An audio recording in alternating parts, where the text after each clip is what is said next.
Assalamualaikum warahmatullahi wabarakatuh. Para pemirsa YouTube dimanapun Anda berada, pada kesempatan kali ini saya Muhammad Fadnan. Mungkin Anda tahu kenapa pakai baju seperti ini, karena hari ini adalah hari spesial buat kita semua. Karena apa? Karena kita akan bicara hal yang sangat baru di telinga kita. Mungkin bagi Anda yang belum tahu, ini adalah hal yang baru. Bersama siapa? Kita tengok ke sebelah bersama dengan Dr. Haji Amam Fakhrur, SHMH. Beliau adalah boleh dikatakan salah satu tokoh atau pelopor berkenaan dengan filantropi, yang kami katakan hal yang baru tadi, filantropi Islam, terutama karena beliau adalah sekarang ini sebagai pengajar di Pusdiklat Mahkamah Agung Republik Indonesia yang berada di Megamendung, Bogor. Oke, kita sapa dulu dengan Pak narasumber kita, Pak Dokter. Selamat pagi, siang, dan sore kepada Anda semuanya dimanapun Anda berada. Pak Amam, Assalamualaikum warahmatullahi wabarakatuh. Waalaikumsalam warahmatullahi wabarakatuh. Kabarnya gimana Pak? Alhamdulillah, sehat walafiat. Kelihatannya masih fresh Pak ya pada pagi atau siang hari ini. Amin. Alhamdulillah sehat walafiat. Kita tahu Bapak selalu sibuk karena sebagai pengajar di Pusdiklat. Mungkin hari ini ada hal yang masih baru mengajar atau sudah selesai Pak? Untuk hari ini sudah selesai, rampung Pak ya. Rampung untuk hari ini. Nah, tentu akan berlanjut di diklat berikutnya. Bisa berlibur, bisa pulang Pak ya hari ini. Sesuai jadwalnya. Oke ya. Oke Pak, untuk menyingkat waktu karena kita terbatas Pak Dokter, kita bicara tentang yang kita sampaikan tadi kepada para pemirsa semuanya dimanapun Anda berada, tentang filantropi. Ada yang bilang filantropi itu apa sih? Filatelia. Ada yang bilang begitu. Filantropi sama dengan filateli katanya. Beda jauh. Filateli adalah perangko, sementara filantropi adalah curahan. Curahan kita semua terhadap apa yang kita perlu curahkan, apapun itu. Ya, nanti itu akan dibahas tuntas oleh Pak Dokter, Pak Amam Fakhrur, SHMH. Itu Pak, filantropi itu apa sih Pak? Makanan atau makhluk apa sih Pak? Khusus mengenai filantropi itu ada ahli yang lain. Saya hanya meninjau dari dimensi hukumnya. Oh gitu. Hukum Islam terutama itu Pak ya? Ya. Dan yang hasil bacaan saya pada intinya filantropi itu adalah praktek kedermawanan. Praktek kedermawanan. Nah, kalau di situ di ujungnya ada embel-embel Islam, Ya. itu adalah berarti praktek kedermawanan yang dinisbatkan kepada ajaran Islam. Baik yang tertuang di dalam Al-Quran maupun yang tertuang di dalam Al-Hadis. Nah, saya kebetulan juga concern di dalam aspek hukumnya. Jadi ada juga yang concern di bidang manajemennya ada. Oh. Dan lain sebagainya. Nah, saya luas cakupannya Pak ya? Luas cakupannya. Hanya kebetulan dari aspek hukumnya saya ada sedikit concern mengenai hal tersebut. Oleh karena ajaran-ajaran dari Allah Subhanahu wa Ta'ala yang tertuang di dalam Al-Quran dan Al-Hadis itu sesungguhnya meskipun dia merupakan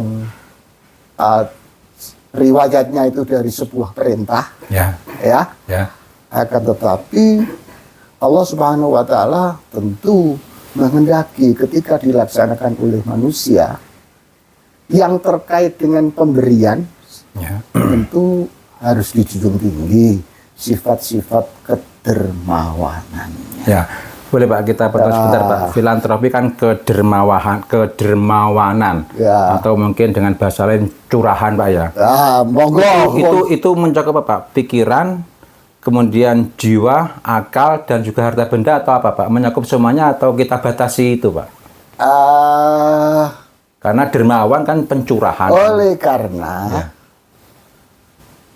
kalau kita mengkaji dari aspek ajarannya, maka kemudian kita melihat ajaran-ajaran tentang kedermawanan itu meliputi apa saja, kan itu. Semula kalau lihat riwayatnya itu yang saya baca-baca itu adalah muncul di barat dan kemudian lebih berorientasi kepada pemberian dan sifatnya publik. Ya, publik itu maksudnya bentuknya pemberian itu apakah mungkin segi dari akal, mungkin ada curahan ilmu yang mungkin diberikan kepada khalayak, mungkin apa namanya dari pada dasarnya kemudian jiwanya berubah. Pada dasarnya itu adalah pemberian.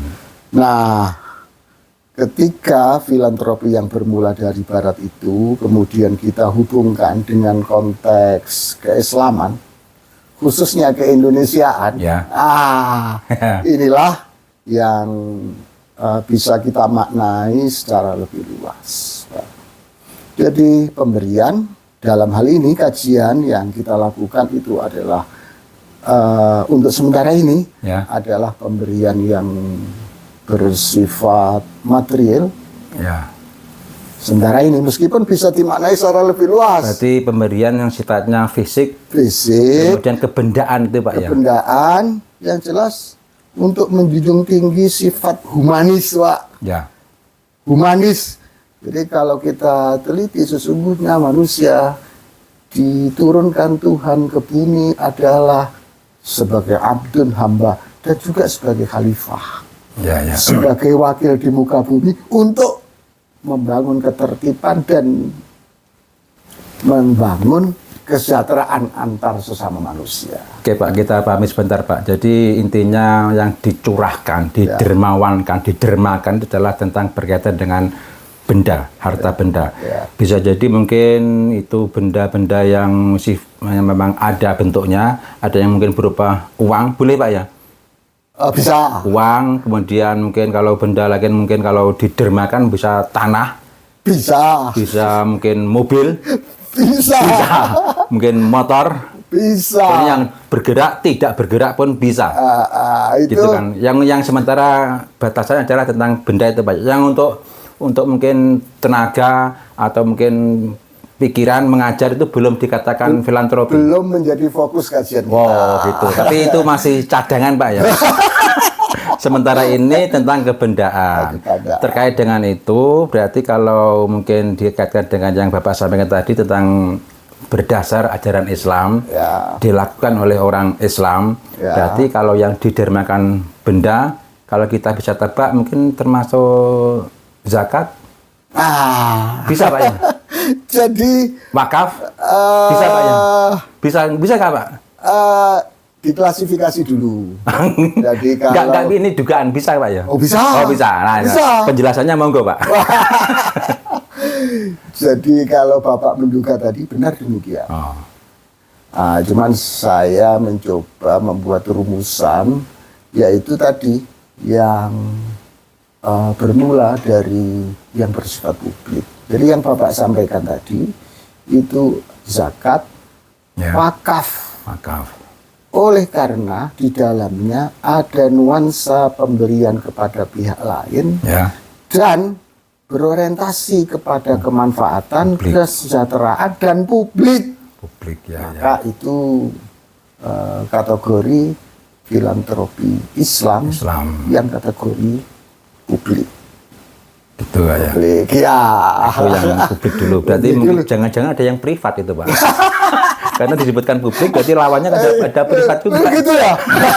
Jangan-jangan nanti ke sana. Jadi begini, memang kalau kita belajar kepada mereka yang ahli filantropi, itu selalu berorientasi kepada pihak lain yang bernuansa publik. Namun kalau kita teliti nih, dan mungkin ini sedikit keluar dari dari rumusan semula. Ya. Itu di dalam hukum keluarga. Hukum keluarga itu kan privat itu. Kalau dalam bahasa Arab itu apa? Masuk kategori akhwalus syakhsiyah. Ya. Hukum perorangan ya. Syakhsiyah. Ya. Akhwalus syakhsiyah. Pemberian suami kepada istri. Pemberian seorang ayah pada anak dengan ragam bentuknya. Ya. Jadi ini mungkin di luar konteks cakupan filantropi pada awalnya ya. Ya. Pada awalnya di luar konteks itu. Itu di luar konteks itu. Tetapi kalau kita meninjau dari sisi bahwa Allah Subhanahu wa taala melalui firman-Nya, melalui sabda Nabi, saya kira kalau kita tinjau dari segi, bukan dari segi hak kewajiban, bukan dari segi sebuah keharusannya, tetapi dari segi bahwa Allah itu menurunkan ajaran, itu adalah pada hakikatnya untuk manusia, sehingga rasa ikhlas, ketulusan keluar dari hati nurani berdasar kemanusiaan, maka kalau ditinjau dari ini ya saya kira bisa saja. Iya Pak, kita memang sudah ada gambaran filantropi yang artinya awal tadi umum Pak ya, umum begitu. Kemudian untuk yang kita tarik kepada kita di Indonesia, ada Islamnya itu juga ditarik ke Indonesia. Jadi semacam publiknya terbatas atau mungkin baru dibatasi dengan zakat, infak, sedekah, wakaf. Ada lagi Pak? Saya kira wasiat juga bisa. Terus yang hibah? Bisa. Sebetulnya bisa? Bisa ya. Jadi ada jadi kalau zis, wakaf, hibah, wasiat. Bisa. Jadi coba kita lihat definisi hibah. Pemberian kepada siapa saja. Tetapi banyak sekali hibah, termasuk juga hibah kepada sebuah lembaga. Iya. Saya soalnya ini Pak, mohon maaf saya. Iya. Soalnya begini Pak, kalau kita mengamati sabda Nabi atau mungkin sudah kita tahu bersama, jadi kalaulah Nabi dan keluarganya itu kan dilarang atau memang tidak menerima zakat dan sedekah. Apa yang beliau Nabi terima adalah hadiah. Dalam hal ini mungkin yang dikatakan hibah itu. Jadi kalau cuma sekedar zakat, kemudian infak, sedekah itu secara makna filantropi itu tidak mencakup semuanya. Karena di luar konteks Nabi dan keluarga. Tapi kalau hibah dan hadiah itu lebih mencakup ke semuanya. Soalnya kan ada di konteks Indonesia Pak nggih, ada habaib atau mungkin para itu kan punya ini Pak, punya pondok pesantren.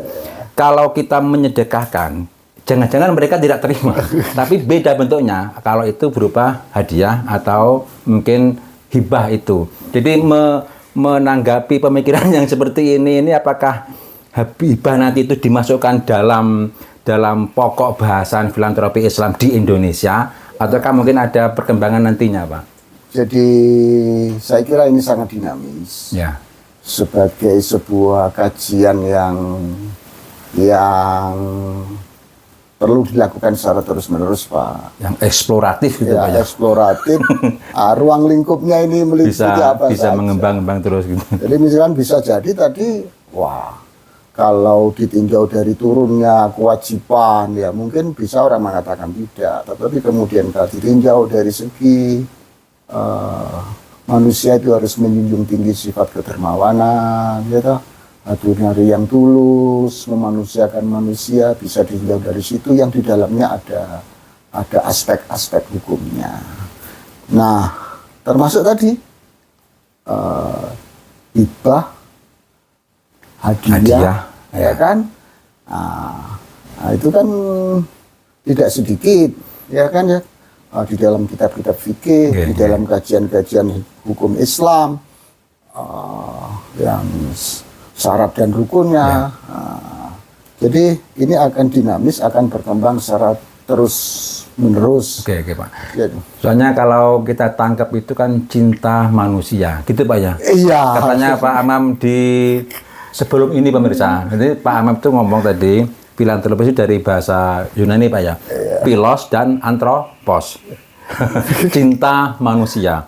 Jadi kalau dinamakan cinta itu kan seharusnya malah hadiah itu Pak. Hadiah itu berupa memang cinta. Kita cinta kepada orang tua, teman, kita kasih hadiah.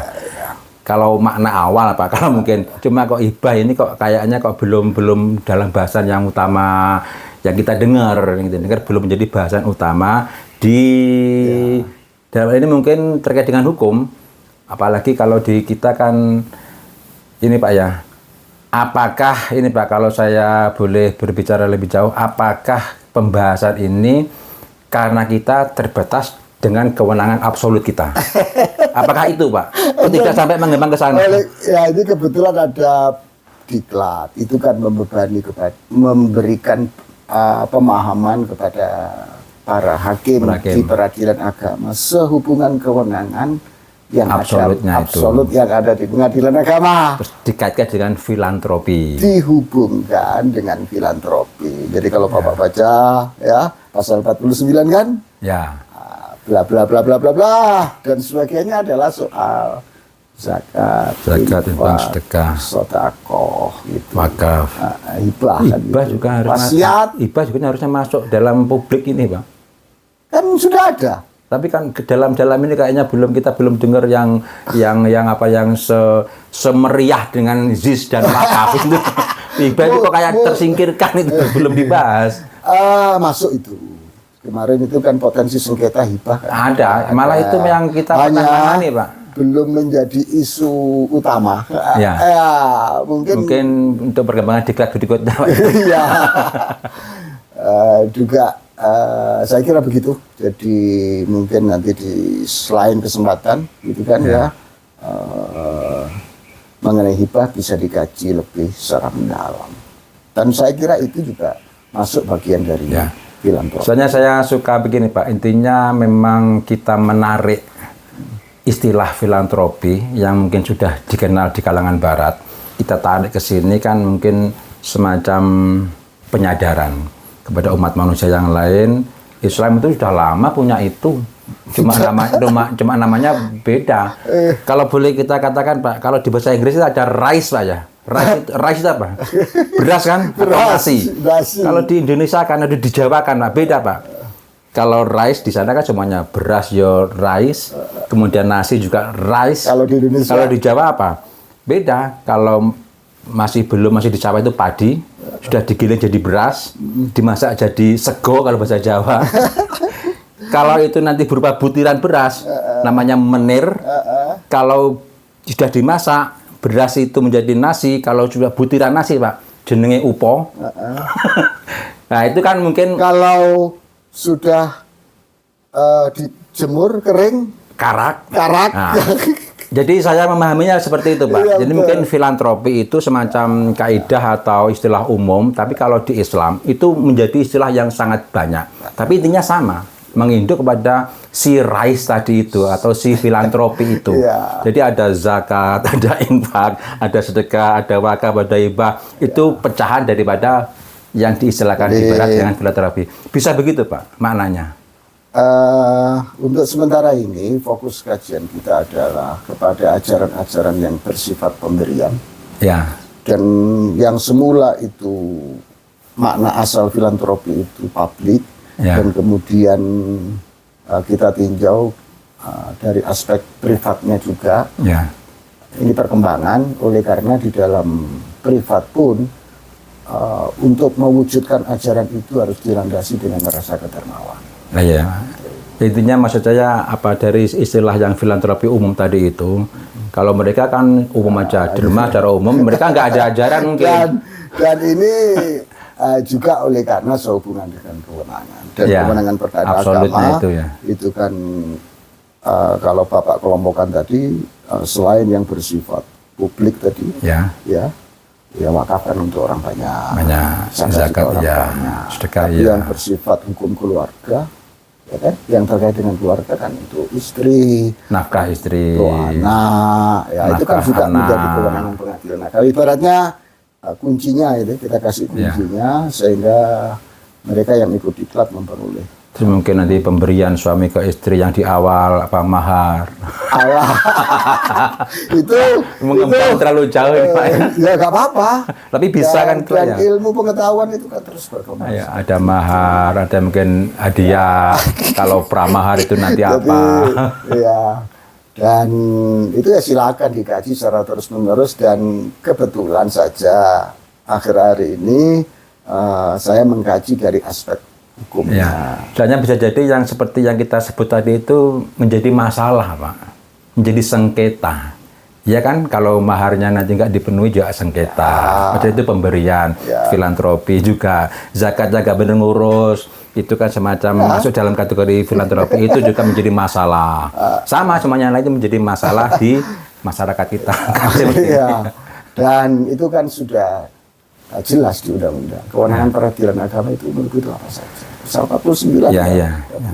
Ada 22 item. Ada penjelasannya kan di rinci juga. Ada 12 bidang, termasuk mulai perkawinan, ya kan, terus warisan, terus izis, wakaf, ekonomi termasuk ekonomi syariah.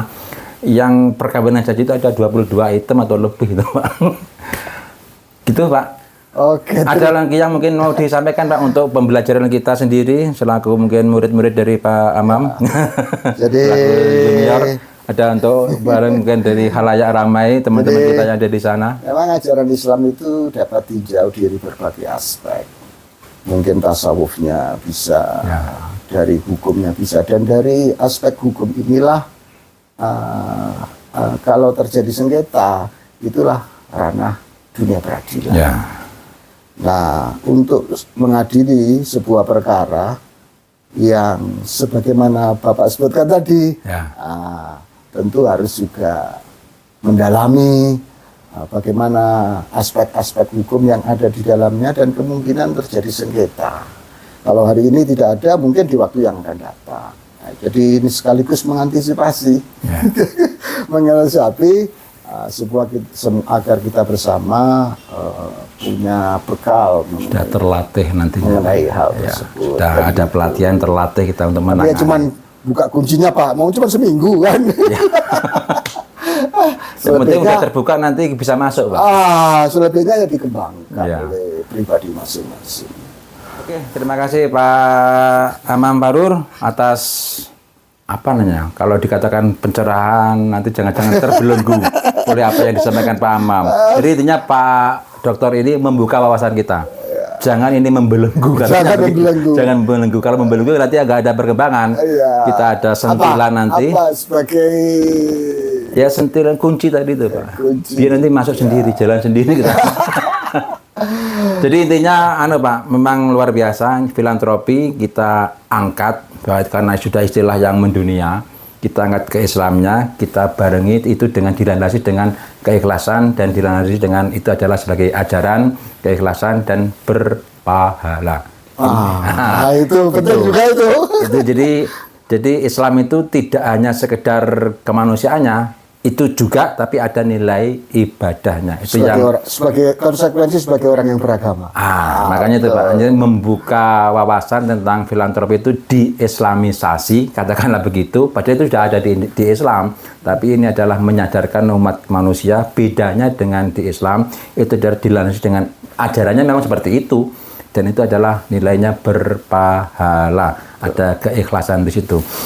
Demikian Bapak Ibu semuanya, teman-teman semuanya yang menyaksikan acara ini dimanapun Anda berada, kami berharap kita semua bisa terbuka wawasan kita, jangan terbelenggu dengan apa yang disampaikan Pak Amam. Pesan beliau seperti itu soalnya, karena adalah membuka wawasan kita. Pak Amam selaku mungkin kalau boleh dikatakan salah satu awal tokoh untuk mengembangkan itu di kediklatan kita, itu akan membuka wawasan kita untuk pengembangan lebih jauh, cakupan seberapapun, karena namanya masalah Pak selalu berkembang di setiap saat. Namanya sengketa selalu ada karena ada perkembangan zaman, perkembangan manusia, perkembangan ide selalu muncul dan menciptakan berbagai masalah. Kita antisipasi sejak dini. Pemirsa, ada buku dari Pak Dr. Amam Fahrur SHMH adalah Dimensi Hukum Filantropi Islam, karya dari beliau.